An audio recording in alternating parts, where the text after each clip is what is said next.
has been with, he worked for Nik Software many, many years ago, and Google, and now he's doing webinars for DxO. He is a photo science chair member over at RIT, where he's a faculty member and teaches photography there. So he really knows Nik Collection, probably one of the foremost people that know Nik Collection. So I hope that you'll enjoy this. Dan, I'm going to go ahead and let you take it from here. Thanks, everyone.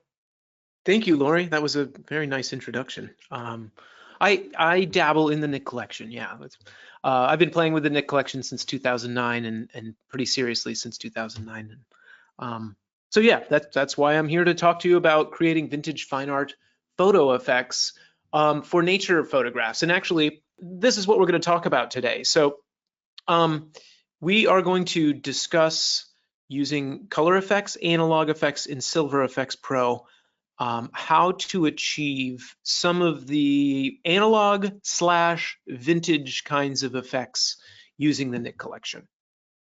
Now, we probably could do 45 minutes or an hour on just Nik Color Efex, and maybe even specifically those 4 filters.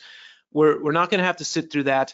We're going to cover all of these things, some of the examples of analog, silver effects, and color effects. And then I want to show you a couple other sort of random things here and there when launching the software from both Photolab 4 as well as Adobe Photoshop. So right now I'm in Photolab 4, and I'm just going to expand my screen out a little bit. Hopefully everybody can really see what's going on here. And we will begin on this photograph. Now, before I just jump right into the Nik Collection, I am going to mention that before you utilize any of the Nik suite, it's a good idea to use your raw processing software if you're shooting raw. I assume probably most folks in this webinar are. If you're not, totally fine. If you're not, but you're interested, you should definitely look into Photolab 4 because it makes a raw workflow very easy. But also, it offers much better opportunities for doing the kinds of post-processing that we are doing today in the webinar and yielding a very high quality result, whether it be for web purposes or maybe you're making prints or books. Shooting raw is a good idea most times. Okay. Now, I haven't done too much to this image within Photolab 4 because the default settings actually worked, basically how I wanted it to be. But sometimes on some images, it's a good idea to process them using the different basic tools and maybe the smart lighting and all of the different facets of your raw processor. Also, sometimes it's a really good idea to create an aesthetic change, getting closer to how you want your final image to look, right? So in some cases, you might go in and brighten up your shadows and darken down your midtones and darken down your highlights and so on to get a lower key or a darker overall aesthetic, right? That's not what we're here to talk about. I just want to point those things out. And in this case, we're going to get most of our aesthetic transformation on our photograph using the Nik Collection, and in this case, actually the film types within Color Efex Pro 4. So let's do that. Let's open Color Efex Pro 4. I think I mentioned that I'm on an Apple computer. I won't throw out too many keyboard shortcuts, but I might here and there, and if I do, I'll try and translate them to folks on a PC as well. Anyways, we're here in Photolab. We're ready to launch our image into the Nik Collection. Follow my cursor into the lower right quadrant of the interface here. We're going to click the Nik Collection button. A prompt will pop up. This is called the Nik plugin selector, and this is going to allow us to access our plugins. So we're going to use Color Efex Pro 4 in this case. And as we launch our Nik plugin from Photolab, by the way, the same thing is going to happen if you're using Adobe Lightroom, is our original raw file is going to be duplicated, and we will be working with a TIFF file. So we'll have a new file format. As I launched my Color Efex, it launched into my other monitor, so I'm just going to move it over here. And as I launched Color Efex Pro 4, this prompt actually came up as well. And this prompt is just telling us that because we're working with a TIFF file format, we can be working in a non-destructive process. And in general, that just means we can come back afterwards and reprocess our image after we're done, with Color Efex Pro or whatever software Nik plugins we're using. These prompts are going to come up every time I launch the software. I'm just going to click the OK button. Once you recognize what these prompts are saying, you just click this Do Not Show Again checkbox, and they're not going to pop up again until you update your software or uninstall and reinstall. You have to do that again. Anyways, I leave them on so that when folks are coming in for these webinars, they see it as if it's the first time they've ever launched the software. All right, so Color Efex Pro 4 is a collection of 55 individual filters. There's all sorts of different kinds of filters. Again, we're covering these 4. Follow my cursor over to the left side of the interface. We've got the Efex Faded filter, Efex Modern, which are emulations of contemporary film formats, or not formats, I'm sorry, film stocks, Efex Nostalgic, and Efex Vintage. Now, there's a whole bunch of other filters in here that will yield a kind of vintage effect. These are just the ones we happen to be talking about today.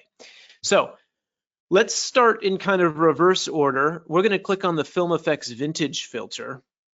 And each one of these individual filters are highly transformative and yield a different kind of effect. I think in this case, it kind of makes sense to start with Efex Vintage. That's kind of our intention. Now, the funny thing about, or at least in my mind, the funny thing about the term vintage and vintage photography, as in general vernacular, as folks kind of just think about it, is we think of vintage, or again, I'm generalizing, so I'm just going to include everybody. We think of vintage like this, kind of faded edge, color that's been faded, or migration of colors and dyes because of the print, because it was in a box with changing humidity or not, or out in the UV. Anyways, a lot of vintage processes, if you will, were beautiful back in 1952 and had very vibrant colors and tones and contrast levels and Dmaxes and so on, and they look fantastic. It's just we think of it as that print ages and we get this kind of effect, and that's kind of what we're after in this case with this conversation, and hopefully that makes sense. I'm sorry to kind of go on about that, but that's what we're after. This Efex Vintage, in this case, that's how we're thinking. Now, follow my cursor over to the right side, Efex Vintage here. We are looking at our film types, and these film types are the probably most transformative single click in this filter. Basically, each of the different film effects filters will have something like this, the film type. And what this is doing is shifting the way that the color is being rendered on our screen. So it's giving you a different kind of vintage effect. All right, I'm going to stick with number 17 here because it has a really interesting effect. There are 28 in this one filter. That's why we're going to talk about these for a little while here. So film type number 17, great. I'm not going to mess with every single slider in every single filter, but what I am going to do is just zero out each one to start with so that we can kind of discuss these.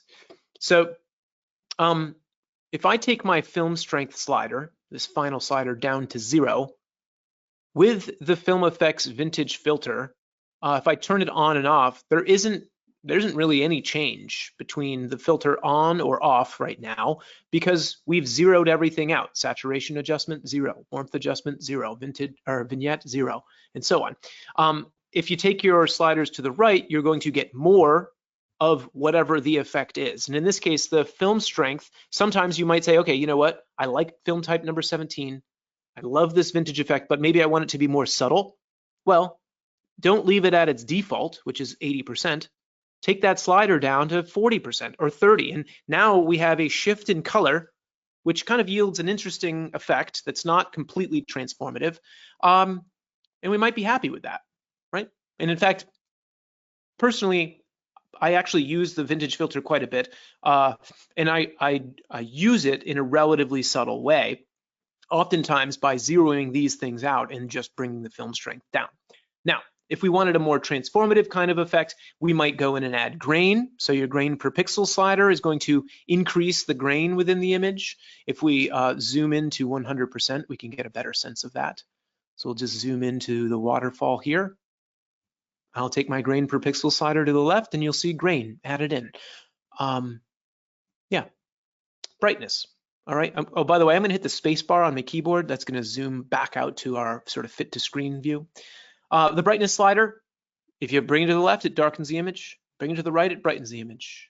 In our case, I'm gonna leave that at 0. Vignette, slide that slider to the left. In this case, it's gonna darken your edge. Now, one of the things about this vignette is it's great because it's easy and it's one simple slider. But what you might find is that you put your vignette slider at 0, right? And then just add in a different filter. So if you follow me over to the left-hand side of the interface, we go over and note we have 3 different vignette filters. So I might add in the lens vignette. And the beauty of actually using the lens vignette filter is that I have more control over the image, right? Because that lens vignette filter has more different kinds of granular controls that we can change to get exactly what we want. Now, that said, sometimes it doesn't matter. Sometimes just darkening or lightening, fading the edge is all we need to do. In which case, this slider is fantastic. We just want to make sure we know all the options, or as many as we can within the amount of time that we have. Okay, so from there you have the saturation slider and the warmth slider. Play with those. I'm not going to cover each one of those. I think we've covered enough within the Film Efex Vintage. I like the effect that we're getting, this sort of skewed color with this faded edge effect. And if I was happy and I was done, we would click the Save button in the lower right corner. But I've got 3 more filters that I want to show you really quickly. So follow me over to the left side of the interface again. We just worked with the Film Efex Vintage filter. We're going to click on the Film Efex Nostalgic filter, and what's going to happen is we're going to be replacing the Vintage filter with now the Nostalgic filter. So I'll click on it, and it replaces it.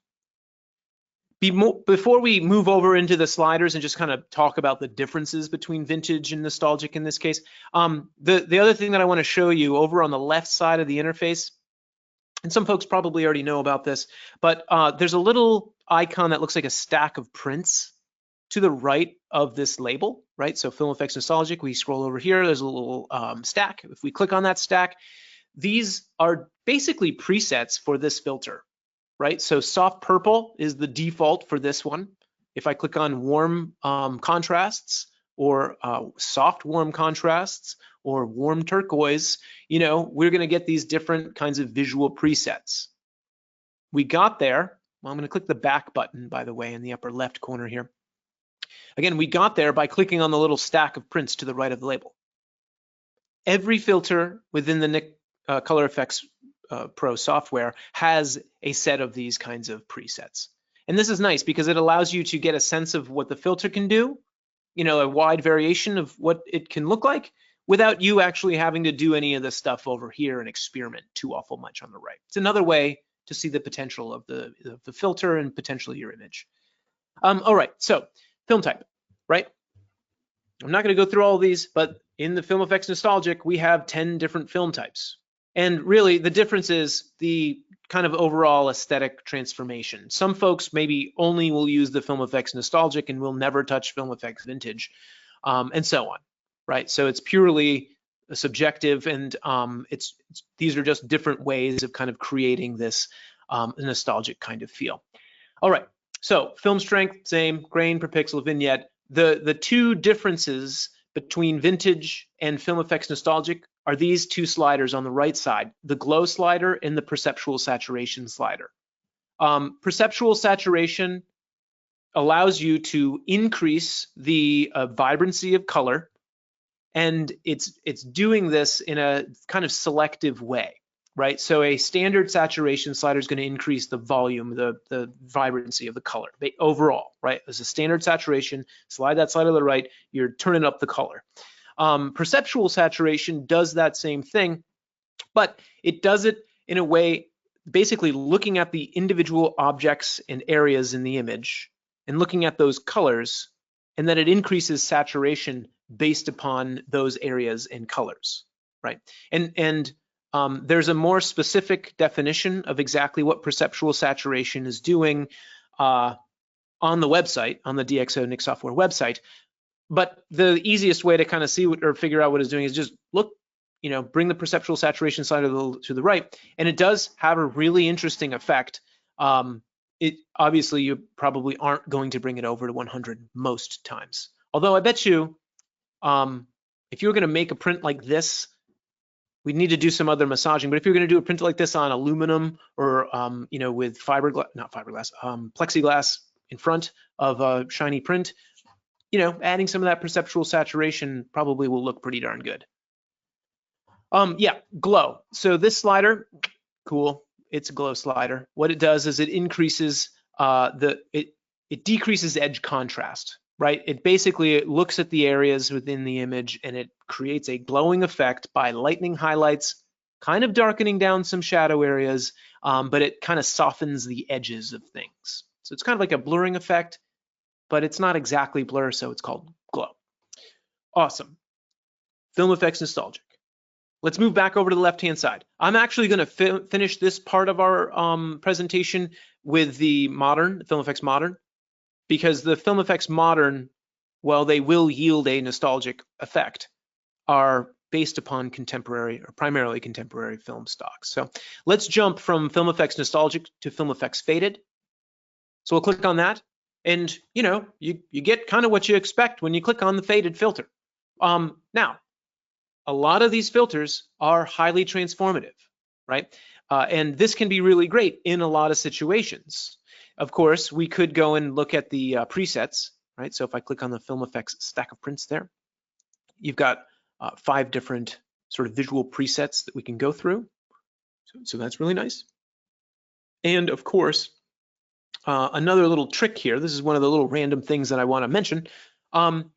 Every single filter in Color Efex offers you this capability. But like if we go into the control points list on the right side, and we haven't even talked about control points, we probably won't in this webinar, but one of the most important facets of each of the plugins from the Nik collection are the control point capabilities. The other effect or control that you have when you open up your control points list by clicking on it, and now you can see the opacity, is this opacity slider. And the opacity slider is the strength of this particular filter.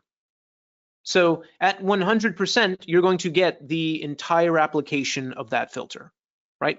But if you go and you take your opacity slider down to 20% or 40%, you can get a much more subtle effect overall. And then maybe using control points, you can get a completely different effect depending upon what you're doing. So I'm gonna come back to the opacity slider. We're gonna leave it at 100 for right now. Let's say we use number 7 here. I'll leave my film strength where it's at. I'm gonna decrease my vignette. I'm gonna decrease the haze. So by the way, the haze, it's kind of like another glowing effect or blurring effect, but the way that it adjusts the contrast is different than glow. So it's called haze instead. And again, one of the things that you might find is that you prefer one or a couple of these filters stacked on top of each other based upon these minor differences. And then the other thing that you might do is create a combination of different filters and create your own recipe. Now, let's say we love this overall effect, but it's too strong. Now we move into the opacity slider. Maybe just dial that down to 60%. And now we have sort of a softer, ethereal kind of feel throughout the whole image.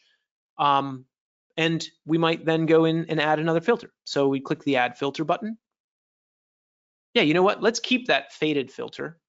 And then let's talk about the Film Effects Modern. So we'll jump into the next filter. And in the next filter, it looks like we have a relatively limited selection of tools, right? You've got brightness, contrast. There's this drop down, which we're going to click on, talk about this. And then there's actually a whole hidden set of film details. And these film details, if I open this by clicking on the word film details, these film details are the color sensitivity, the color saturation, the tonal curve, the grain of the particular film type that you have chosen. Right now, you choose your film type by going up into this top drop-down menu, and you can just scroll over each of the different films. And what you're seeing here is what this image probably would have looked like had it been shot with this particular film, also with our faded filter that we've already applied. So we can't forget that. You know, someone will see this Ektachrome 64 and be like, oh, that's not what the Ektachrome looked like. Well, it is, but probably just with the Film Effects Faded filter applied on it as well. Anyways, if you have a favorite film, the idea of this filter is that it's emulating that particular film type. And if I go and click on like the Portra 160 NC and we look at the image, you can also see that the sensitivity and saturation has changed from the last choice that we made. Right, so I'm just going to read off a couple of these numbers. Sensitivity is at red 16, yellow 17, green -13, cyan -9. Right. If I then move into my Fuji Pro Via, click on that, now my sensitivity has been augmented, has changed because of the difference in the choice. So, anyways, your film details that allows you to control each of those different attributes. So hypothetically, you could actually create your own film stock or emulation if you wanted to. It's kind of a neat little added thing. That might, take a little playing, but it sure can be cool because you can control a lot of the different facets of your image and then save it as a preset, right? Let's say we wanted this to look a little bit more like fall. It was fall, but let's say we wanted to increase the saturations of the reds and yellows and maybe even the green. We can obviously take it really far too. And then of course you could apply it with control points. So maybe in this case, I really like the effect everywhere except in the water. So I'll go and put a minus control point in the water and it'll remove the effect from that area. Whereas if I put a plus control point on an area, we know it's adding that effect in. That's a brief discussion about control points. If you're brand new to the software and you haven't tried out the control points, jump onto either the Nik Software DxO YouTube channel or go directly to the Nik Software DxO website, Nik Software website, and watch a video or two about control points. They're very important in this piece of software. Okay, so we didn't create a finished image necessarily with this. We kind of played around and we talked about these different filters. I am going to just add one more filter for the sake of kind of finishing the effect. One of the filters that I really love, especially if I'm going to print my image and then sort of float it. So instead of having like a window mat, sometimes I'll just float a print and I will use the image borders filter, this filter, to kind of give me a more interesting edge. Sometimes, so edge around, border around the image. Sometimes it's really nice to have just a regular corner, 90-degree edge, and hard-edged image printed on a beautiful inkjet print. Other times it looks nicer to maybe have a rounded edge, or you can apply all these different kinds of film edges as well, which is kind of interesting. I'm going to show you a couple more of these. This is the image border filter from Color Efex Pro, and it's actually the same exact image border filter that's within Silver Efex Pro, black and white conversion software. So you can do this either way. Okay, so let's say we love this effect. We now have our sort of Film Effects Faded and our modern filter, Film Effects modern filter applied. We're all done. We're going to click the save button. It's 3:26. We got to keep moving. I've talked about the same image for about 25 minutes here, but we did cover a lot considering 4 different filters, and I could talk your ear off about those even more. So let's see here.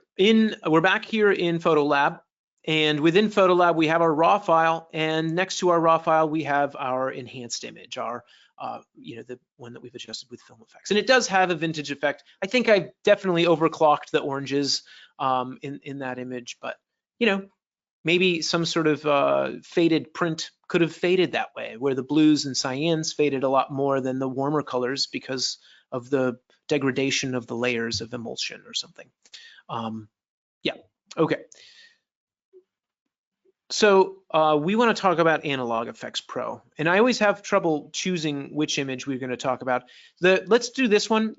I realized, and this is what I was going to say in the opening slide, I realized, you know, when we went live here that all my nature images are trees and like water, and that, like, don't let that limit the potential of the things that we're talking about today. I should have included some other kinds of images, but for some reason I chose these kind of independently and then ran with it. Anyways, this is a photograph of the coast of Turkey, shot from one of the islands in Greece. I think it was Rhodes in Greece, and it's a lovely image, and I thought it would work well if we used Analog Efex Pro. So let's just jump right into Analog Efex Pro. And as I open Analog Efex, this piece of software is designed for creating vintage effects, right? So the idea here is to be able to control maladies and problems that one would run into with analog processes, and but give you control over it, right? So there's some fun things in here. Oh, so my software popped up again on the other screen. So there's some really cool things in here that you can use kind of as presets, and then you can also dial in and control each attribute of what each of these kind of maladies are doing to your image. So, you know, where a lot of money would have been gone into research and development to literally get rid of these problems that we're going to be applying into our digital images, but with the idea of having control over them, because they're repeatable and we can see as we apply them. So it's kind of nice. It's a cool way of working. Alrighty, so Analog Efex Pro. We just talked about color effects, our filters. Analog is actually made up of a couple different camera setups. So in the upper left-hand corner, if I click on Classic Camera, this is where we're going to kind of launch into the different portions of the software.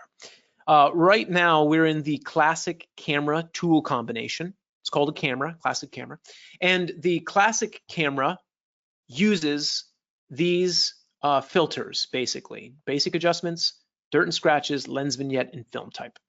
When I click on the vintage camera, a couple things are going to happen. First of all, this menu is going to disappear. And then also the presets on the left are going to change. And then the filter stack, if you will, over here on the right is going to change. So I'm going to click on vintage camera.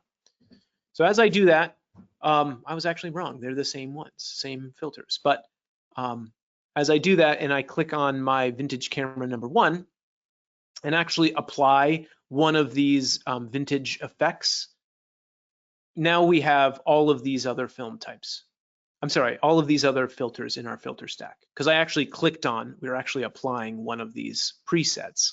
So to navigate this software, for anyone who's brand new in the software, again, you start by clicking into that upper left icon where it had originally said Classic Camera, now it says Vintage, and you click into your different tool combinations. Now, I want to show you Vintage Camera specifically for this presentation, but before we do that, note that you have, 11 different choices of tool combinations, and there's also a camera kit. So you might love what's happening within Vintage Camera or within Subtle Bokeh or Bokeh, but maybe you want to change it. To do that, you would click into the camera kit, and you can go in and you can control all of the different filters that are built into Analog Efex Pro that are trying to emulate all of these analog processes. We're not going to be able to do that today, although that's my favorite part of the software. We're going to focus on the vintage camera settings. So within the vintage camera setting, or vintage camera section, you have a swath of different vintage presets, 9 of them to be exact, and then also a button that basically gives you an unlimited number of different randomized combinations of these filters on the right side. So I love what happens over here. You can see exactly what's going to happen to your image before you even click on it. So in this case, one of the highly transformed aspects of the image is the border, right? And in this case, the border is emulating a kind of Polaroid effect that I don't know if ever it existed in color in this way, but was emulating a Type 55 Polaroid film. I don't know if there was a color version of that kind of film. Maybe somebody in the audience might know. Anyways, clicking into vintage camera number 7, right, we get a completely different effect. Now, if you like these effects as maybe a starting point, or if you love the effect, if this is all you need, you just click the save button. You're all done. We're happy. We've got a cool film effect or analog vintage kind of effect. That's not going to be the case in most situations. You're probably going to want to go into the different filters and kind of control and massage them a little bit. So in this case, you know what? Let's turn off all of the filters, and then we'll start at the top of the stack of filters, and we'll make our way down. Right? So we're not going to be able to talk about every single slider, unfortunately. In the basic adjustments, you have these 4 sliders, and then the ability to use those 4 sliders with control points as well. They're all straightforward, except the detail extraction filter or slider, which the idea of this slider is that it brings out, it accentuates any of the details in the image. It'll take shadows that are really dark and brighten them up, take highlights that are really bright and darken them down to kind of tone map the image. And also you can yield, a little more contrast, a little bit more texture, utilizing that detail extraction slider. I do not want to desaturate the image, so I'm going to bring that up to 0 so that there's no change in color. I'm adding a little bit of contrast. I'll actually just reduce the detail extraction. And then we'll go into the Bokeh Filter. And this filter, it's named in an interesting way in my mind, but allows us to control a blurring effect around the edge, right? And this thing here, this control, this is called an on-image control, and it allows you to click on the different sections. So if I click on the middle, I can actually move my center point around.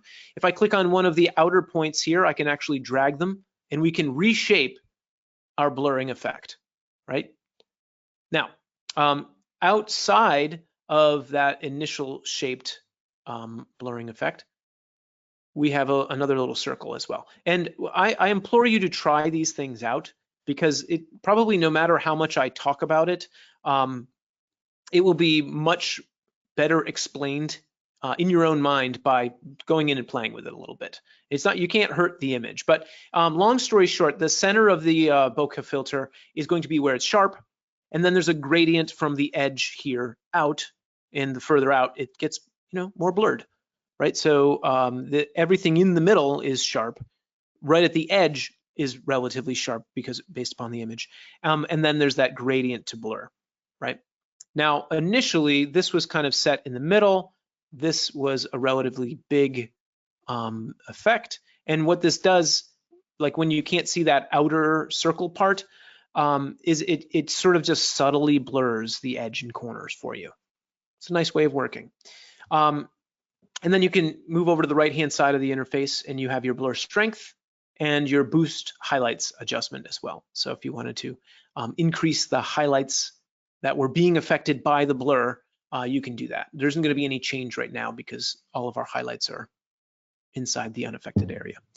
In fact, it's hard to go into and talk about your different aperture effects right now with this image, because it's not going to make any difference. There aren't any specular highlights. This tool here allows you to control the aperture effect of the blur. It makes more sense if we had some highlights. So I'm going to keep moving because just for the sake of time. Light leaks. Bam. Light leaks. You have a bunch of different light leaks that you can add. And this is a really cool way of kind of creating a vintage filmy effect.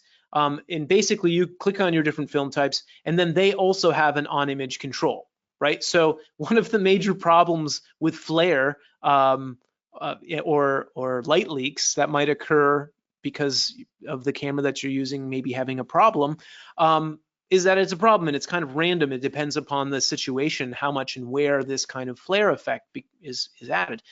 Here, you can control where it's going, and you can control the strength of it, right? So maybe you want a lot less So maybe we like love this effect. Let's move it over a little bit, say, okay, that looks great, but we want it to be at 60%. So now this is a very subtle light effect. Moving into the lens vignette, it's a nice vignetting tool, pretty straightforward in regards to its controls. You can change the shape of it, you can change the amount, and then you can change where it is using the on image control. Let's fade this edge, but not so much. There we go. Turn on our film type, bam. And then in your film type, you can choose which, and I'm sort of speeding up here, and I apologize that we're not able to kind of cover every aspect. But here we can get this really kind of strong or a softer film type effect. I'm going to reduce our vignette. Sorry, I'm jumping around now. I just realized that it's 3:38. I got a couple more things I want to talk to you about. So lens vignette. Oh yeah, you change the where the center of the vignette is based upon the on image control. Your film type, you might choose your different kind of film type. So warm, cool, subtle, black and white neutral, and black and white toned. And mind you, these are all, you know, digital fabrications of film emulations. And they're designed to be transformative for the most part. But of course, you can go in and you can reduce its strength, right? And I'm going to bring that up to 100. You can adjust from sort of neutral, where the dark tones are not really affected, or you can fade the image, and what that's going to do is it sort of it takes the very darkest values and brightens them up, makes them gray. Does the same thing to the very brightest values. Takes those very bright values and it darkens them down. It kind of fades the image overall. So if you want a really nice faded effect, you know, it's a cool way of doing that. And the beauty of having all of these options, because I'm sure several of you are sitting there saying, wow, okay, there's a film types in Analog Efex Pro, there's 4 different film types within Color Efex, we haven't even opened up Silver Efex Pro. Like, when would I use these things? Well, it's based upon, you know, your own experimentation. And if one of these things kind of excites you more than another one, run with that for a little while and figure out what it does, and then, you know, try a different one or combine some of them together, right? And I think that's where the power and the uniqueness of this kind of software comes into play, is when you combine the different attributes that you really like together. Maybe using Color Efex Pro first, and then going into Analog Efex Pro after that, right? And doing some kind of combination of these tools. Okay, so frames. These are the edges, the film, or the different sorts of edge effects. You have a drop-down menu, and you can choose from different film strips or film kinds, right? Or you can kind of have a light tone with this sort of effect is, well, that looks like it's a Polaroid kind of effect, which is kind of pretty in this case. I like that one. But some of these other ones are emulating what could happen in a dark room if you were to take the edge of your film holder and you file it out at a different shape, or, you know, creating these different kinds of effects. It's really kind of an interesting way to work. And one of the things that I really love about the frames in here that's different than the frames within Color Efex and Analog Efex Pro is that these have a little bit more dimension, right? The edge here, it's not just affecting the edge and kind of cropping the image. It's actually kind of adding a vignette, and it creates this kind of 3-dimensional effect around the edge. So it does give you a very different kind of feel than the image borders filter from Color Efex or Silver Efex. So that is a pretty major difference. I love this one. I'm going to run with this one. So I'm going to say I'm done with this image. I kind of want to print this small and make it into a postcard or something. But we're going to click the Save button in the lower right corner. That's going to bring us back over into Photolab. From there, I want to jump over into Photoshop. I've got 2 things that I want to show you in Photoshop, and then we'll be able to call it a day. You know, I guess I just talked slower than I meant to today, because I actually purposefully didn't overload what we were going to talk about today. Usually in these webinars, I try and fit a lot more into the time, and you know, we end up going over in time, but let's not do that today. We will try and stick to our schedule. So I'm over here in Adobe Photoshop. We've got an image open.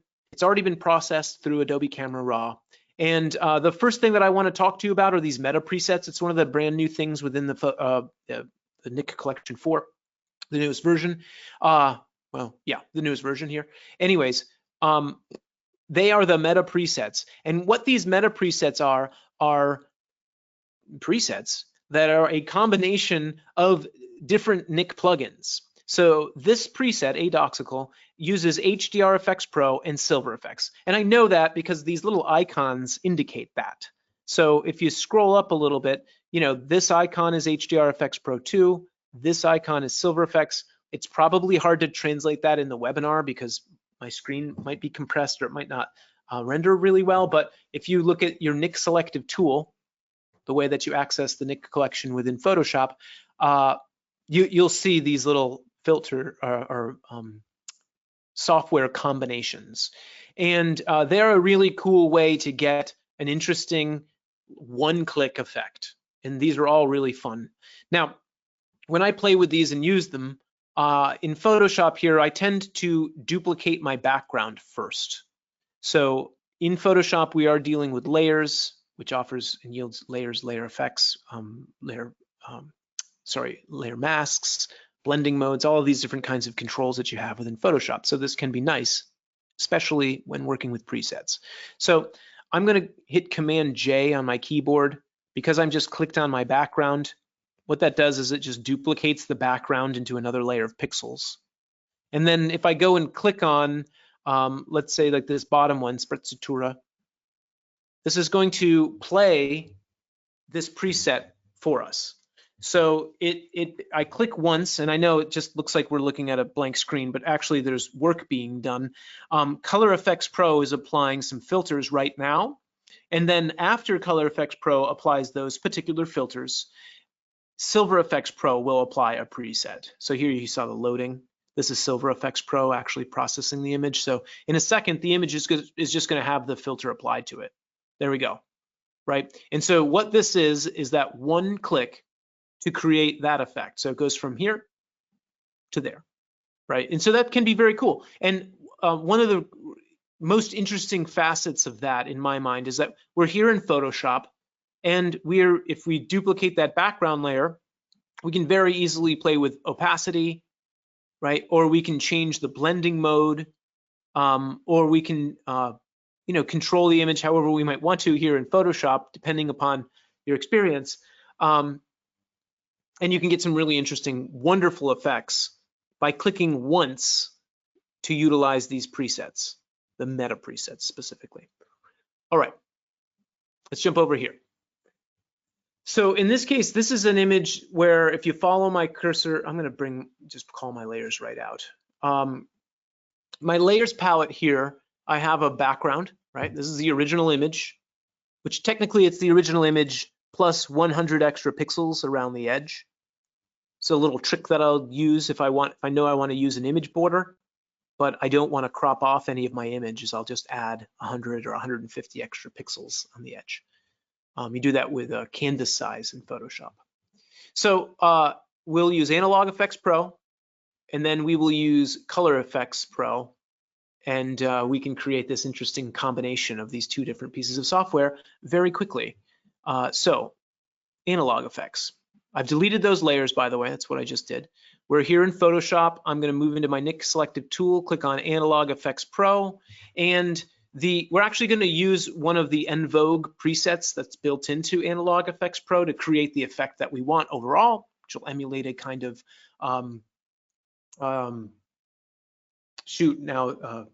it's not a daguerreotype. Hang on just a second. So En Vogue, we're going to go into these presets. Wow, the term escapes me. It's a blueprint. It's literally a blueprint, and I can't think of the very simple historical printing process, the term for that. Lori, if anybody types in, maybe you can shout that out. There's a printing process. It's so silly, I can't remember the name of it. It's not a cyanotype or anything like that? Of course it is. It is, it's cyanotype. Yep, thank you. Thank you, Lori, and thank you whoever typed that in. I can't believe I can't remember that. Okay, anyways, this effect, the preset that we use is called Layered Blues 6. And when we built this, the idea was to kind of emulate an effect of a cyanotype kind of thing. And this particular preset uses the basic adjustments, uses dirt and scratches, photo plate, film types, and frames. I'm not going to mess with much of it, but I do want to just add in a couple control points here within Analog Efex Pro to kind of call out some of the areas in the image that I want to, by brightening them up and maybe adding some contrast and a little detail extraction possibly. And then we'll add a control point into the background and we'll kind of darken these down.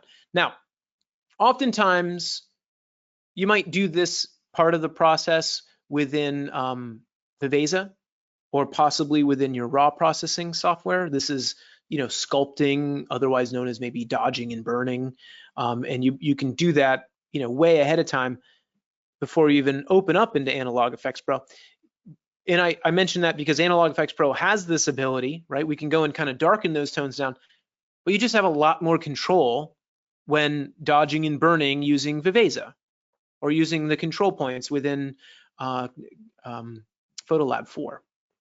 Okay, so I love this effect. I'm just going to add one more thing. I want to actually blur the edge.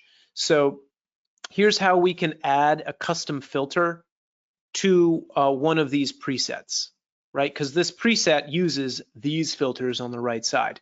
What you need to do if you want to add your own custom filter is move up into the upper left corner, click into the camera kit, and then now that the camera kit is open, I can add in any of the different filters that are built into Analog Efex Pro. So that might be a nice little trick for folks who use Analog already, maybe wasn't sure how to do that. So I'm going to add the bokeh filter that we've already talked about. And what we're going to do is just sort of blur the edge. And let's say we're happy with this. In this case, I'm going to change the shape. So we get a sort of sharper kind of blur, which is an oxymoron, I think. And then we're going to click OK. Because for the sake of time, I'm going to click that OK button. I'm going to say I'm happy with this effect. And we're going to then take our layered image from here into Color Efex Pro to create a kind of combination of these different filters. My cursor's acting funny. So we're opening up Color Efex after we did the work within Analog Efex Pro. And in this case, I think what I'm going to do is add the infrared filter, which probably sounds crazy because we just went and did all this work to make it blue. And then I go and add the infrared filter. And with the infrared filter, this is going to desaturate the image entirely. But we're going to use that opacity tool that we looked at before to lower the overall opacity. So infrared film is being applied. I like it because of the way that it kind of creates this blurring effect overall. I'm going to make it a lot more subtle because, of course, we can have that kind of control, or we have that kind of control, it's not just me. And then we're going to add one more filter. It's going to be the image borders filter. And voila, now we're still kind of utilizing the dynamic effect of frames within Analog Efex Pro, because there was a frame that was added, if I remember correctly, with the preset that we used. But now we're also combining another frame from the image borders. So again, this is just another way of thinking about using the software. We're combining the different tools together to yield this overall, shifted aesthetic. In this case, this vintage kind of look. I'm going to click the OK button. I think that our final result here, if we wanted it to emulate a cyanotype, we'd need to, the color doesn't strike me as cyanotype, but I probably just needed to add a little extra blue into our analog, and I missed that. Anyways, long story short, ladies and gentlemen, I'm going to call that the webinar, and if we've got some questions, Lori, for the next couple minutes, we can transition into that. So. Sure do. We have a couple. And Dan wanted to say that a few people commented that they really haven't played with Analog Efex much, and so you really opened their eyes creatively to all these beautiful filters and things that they can start playing with on their own images. So that's great. So that's very cool. Yeah. And Lori, I just realized we didn't even open Silver Efex. Oh, well. Yep. So like Dan said, there's lots of webinars that we have on our website and even on our YouTube channel that are specifically Silver Efex related. And we'll have Dan back doing the Silver Efex one for sure. So let's see here. I'm going to ask a couple questions here. Here's one. Robert was asking, can you correct for loss of cyan in age ectochrome slides? Oh, That's a I challenging see. one, huh? So that is sort of photo restoration, and a little bit, Robert. You could, but you could never get that back. So that print has faded over time, and one of the problems that you run into is there are dyes that are in that print that have faded, and they fade kind of in a particular order based upon numerous different things, but basically the layer and how readily available whatever it is that's affecting the image is affecting that particular layer. You can kind of fix those things if you've got a really nice scan of the image. That's number one. And then using Viveza, actually you can tend to get some toned color back, because oftentimes the saturation level of those kinds of prints that are faded occur on an object or in a particular area. And the beauty of Viveza is that you can use control points, and it has a saturation slider, a warmth slider, and then most importantly, in your case here for your problem, is the red, green, and blue slider. Because you can add red to remove the cyan, or if the problem is there's too much cyan, you could remove it using the red slider. But you'll never be able to get the vibrancy back to exactly what it was originally. You'd have to do quite a lot of work and basically repaint in the color, which I would be very frustrated. There's definitely experts out there that do that, though.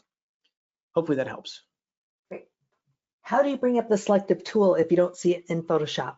Great question. Yeah, mine comes up. So I use the Nik plugins all the time, so it just opens. But if yours doesn't open, I'll show you how to make it open every time. But we'll close it, and then to get it to open up, you go to the File drop-down menu, and then to the Automate menu. So File, Automate, and then in Automate, there's the Nik Selective Tool 2. So you click on that, it pops up. Now, if you always want it to pop up every time you launch Photoshop, some people love it, some people hate it. I leave mine up because I use it all the time. But if you want it to come up every time, you click on the little gear in the lower left corner, and then you just make sure that this checkbox is on. Open Nik Selective Tool automatically on launch. So mine's on, it's checked on. If you don't want it on anymore, you check it off. It's not, the Nik Collection or Nik Selective Tool isn't going to pop up. Okay, and then for our last question here, Norma was asking, when working on your files, do you watch the histogram? Do you ever develop the image and know that the whites are blown or the blacks are overexposed? Yes, absolutely. We kind of glaze over some of those things that we should probably be talking about in these kinds of webinars, because oftentimes don't want to open up a whole can of beans or a can of worms or something. Because once we get into histograms, then we talk about what a histogram is and what you need to do to save tones and so on. But in each of the different plugins, you have a live histogram, and in most of the plugins, you also have a shadow or highlight indicator, which tells you if your shadows are blocked up in black and or if your highlights are blown out in white. And so to find those, first of all, you follow my cursor into the lower right corner. This is our live histogram here. And if we look at it, it looks like some of our blue channel is actually blocked up. We don't have any detail in the blue channel in the shadows. Now, to actually see if we don't, you move into this little indicator button and you click on that, and that will actually indicate if you have any tones that are completely blocked up black with no detail. Now, in this case, I think that we actually do have some areas in here that are just black without detail, and the software isn't actually giving us the indication because probably the film type, the film type is fading, right? So you see how it looks like it's blocked up, folks reading the histogram here. If we move into the film types, and I take this slider, this one specific slider, over to neutral, or if I turn off the film type, you're gonna see these are the areas here. Anywhere that's green, we are blowing out the highlights. And anything that has this little red indicator on it, it's hard to see in the webinar because, hang on, what we can do is darken this stuff down a little bit. There we go. Right, this red indicator, which actually kind of looks interesting graphically here, tells us that those are the shadows with no detail. Yeah, so that's how you can pay attention to your highlights and your shadows within the image. Yeah, I'll leave it at that. Lori, that one's hard for me to stop because we histograms is a large conversation. Yeah. Yeah, I just want to remind everybody, if you go to YouTube and you search for Nik Collection by DxO, we've got a ton of videos by Dan and other presenters. For those of you who want to learn more about silver effects, we've got specific silver effects videos there, as well as there's also one on vintage effects on landscapes as well. I think that was from Photo Joseph. So you've got a good selection, and you can take your time watching whatever you want to on our Nik Collection by DxO YouTube channel. So I want to thank everybody for joining us today. Dan, thank you again for opening our creative eyes to nature photography, and that was really exciting. Yeah, I hope everybody enjoyed it. And I'll go ahead and let you sign off. Thanks, Lori. Yeah, so thank you again, ladies and gentlemen, for joining us on this Friday. Hopefully you have a lovely weekend and you've got some maybe photography ahead of you or possibly some processing with the Nik Collection. Thanks again, ladies and gentlemen. Enjoy your software and come back and see us again soon for one of these webinars coming up. Thanks.